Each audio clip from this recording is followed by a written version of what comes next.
So, part two. Continue on where I left off at. So, for New Year's, we go to Vegas. And I'm putting the room in my name, right? So, I treat my nephews. I take care of both of them while we're there, right? Pay for their food and all of that, right? Okay, so then I give, like, when you're in Vegas, if you go to some ATMs, they won't give you the full amount of cash. But before even all that was done, the credit card, I handed the girl my credit card so she could put my card on the room. But she didn't do that. She put her own card on the room. Then she sweating my brother for the money. So I gave my brother like 160 or something like that. The room was 400. I gave my brother 160 the first night. He never give it to the broad. So the next day, we talking about how much fun we had, and he talking about he had fun too, but the broad sweating him over the money for the room, right? So then back up to, we went to Vegas with my whole family, and we were supposed to be paying to get in the club, but somehow somebody did some scamming, and some man that we met, and he didn't get all his money, and they were following us around the club and all that scandalous shit. And so I ended up cash apping the guy $200 because that's how much he said we owed him. And I was uncomfortable. I didn't want nobody follow me around no goddamn club, right? Plus, when you go somewhere and you do something scandalous, they don't forget who you are. They don't forget your face. You know, it's a small world. They talk. They start telling other people, then people treat you wrong. And I don't like that treatment. So, therefore, I paid the dude. So my brother's friend or girlfriend or whoever this bitch is to him, she tells me, well, what's your cash app? I'm going to give you $100. I'll give you half. So she never cash apped me. I never tripped. But when we go back to Vegas, but the whole time, she, we treating her, you know, we paying for food and shit or whatever, just because she there. And that's just how we do it in our family. So, well, that's how we used to do it before I got out of that family. But anyway, and most of the money is coming from me. I'm paying most of it, and my brother is tipping in as well, my other brother. The boy who brought the girl, he ain't tipping in. Okay? So, anyway, to make a long story short, she never gave me my money, but she sweated me over her money. But because that's not the same bill, I went on and gave her her money for the bill, and then I let her know when she get a chance to, don't forget that you owe me $100 too. My brother goes and tell my mother. My mother cusses me out, call me all kind of names, everything. I don't even think my brother is with that girl no more. But you don't see them trying to solve that.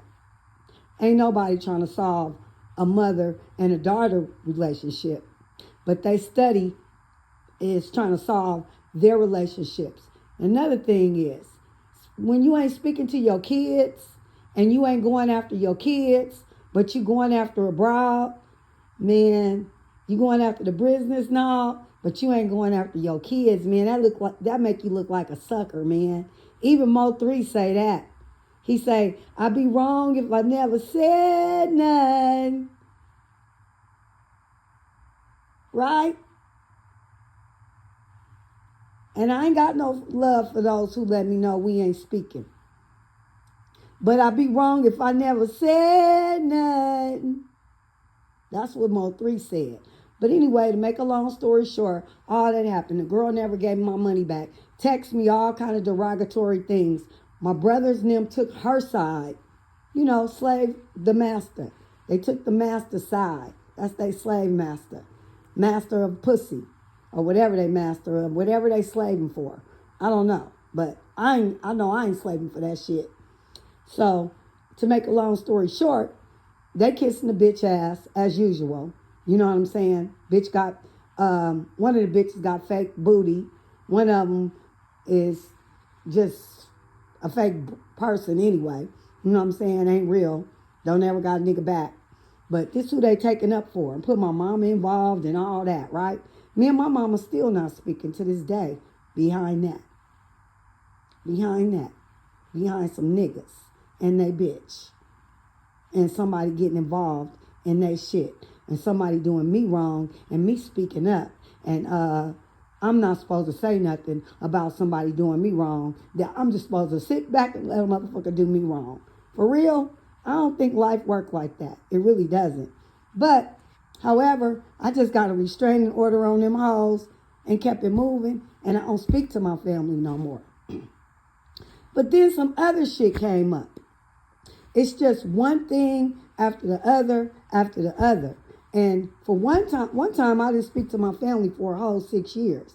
The only reason why I came back is because my cousin forged some paperwork, sold my grandmother's house, which wasn't even my grandmother's house.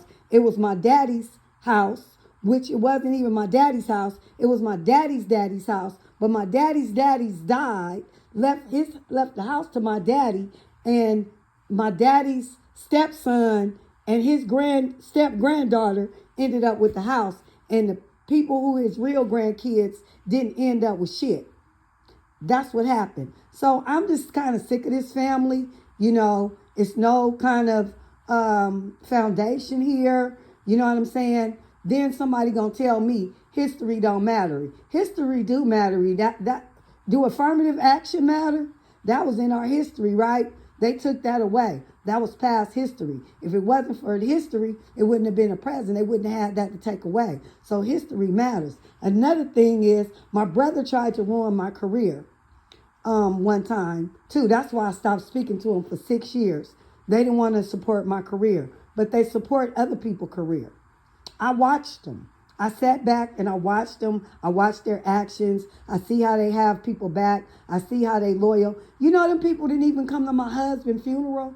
My husband died. They didn't even come to my husband's funeral. But I see them going to strangers. You know, they try to fit in with people in the street or people who got a name in the street or whatever and try to pretend like they this and they that when really they not none of that because they really don't have their family back. You know, and my mother go to church every Sunday with my brother's girlfriend, but she ain't even friends with her own daughter. She's friends with her sister, though, and her sister and her daughter and her granddaughter got a cool relationship. And she sits there and she's smiling their face all the time, want to take their place, the backstabber. But really, she don't have no relationship with her daughter, period. But she got a relationship with everybody else. So, you know, and everybody homeless, and she call herself a homeless specialist, but everybody homeless in her family. So I don't understand that philosophy. You know what I'm saying? And it take me a long time to get to this point. Nobody wants to diss their family. Nobody wants to hate their family. Nobody wants to feel like this about their family. But sometimes their family can make them feel this way. And that's part 2. It's going to be a part 2, a part 3, a part 4, a part 5, a part 6, a part 7, a part 8. It's even going to be a part 9 and a part 10. So tune in, listen, my friend, and this is the story of real shit on why I don't fuck with family, why family ain't shit to me, why family is dysfunctional, why family don't have it's division. It's divide and conquer. Like, share, and subscribe. And please subscribe because I'm trying to get money.